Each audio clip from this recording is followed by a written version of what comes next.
توفى وعنده 17 أخ، 12 أخ شقيق و4 من الأب وأخ واحد فقط من الأم.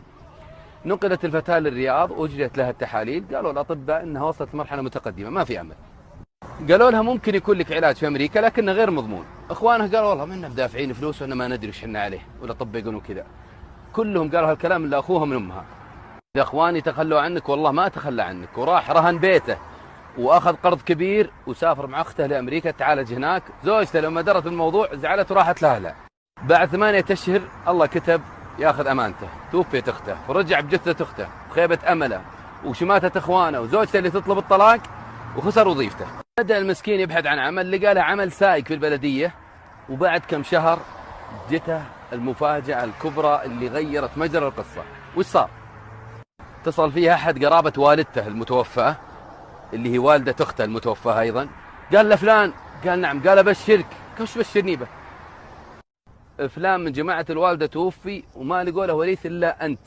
الرجل عنده أرض كبيرة وعنده أملاك تسوى الملايين.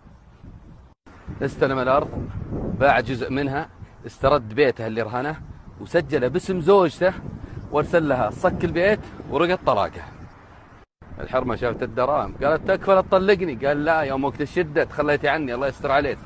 راح تزوج لوحدة طيبة وبدأ يشتغل في الأرض بالزراعة واشترى له حلال. رزق هذا الرجل من زوجته الصالحة الثانية ببنت، كبرت هذه البنت وأصبحت داعية فاضلة هي التي تقص هذه القصة. سئل الرجل وش سبب هالخير اللي جاك؟ قال ما أنسى دعوة أختي قبل ما تموت عقب ما صرفت عليها فلوسي وخسرت وظيفتي. قالت قل امين يا أخوي، أسأل الله أن يفتح لك باب الرزق كماء منهمر. العبرة يا إخواني أخواتي من هذه القصة، افعل المعروف تجد جزاءه في الدنيا والآخرة. إذا أضعت مكان البذور التي بذرتها سيخبرك عنها المطر إذا أثمرت. إذا كان في ناس يتلذذون بجمع المال وأخذه فتلذذ أنت بالعطاء. لماذا؟ لأنه سيكون لك ذخرا في الدنيا والآخرة. إن ما وجدت جزاء في الدنيا فهو حتما ذخر لك في الآخرة. وآخر وأهم الدروس، وخيتك شقيقة روحك وشعرة وجهك إذا احتاجتك وحدث لك الدنيا واضطرت لفزعتك لا تخذلها. تصبحون على خير.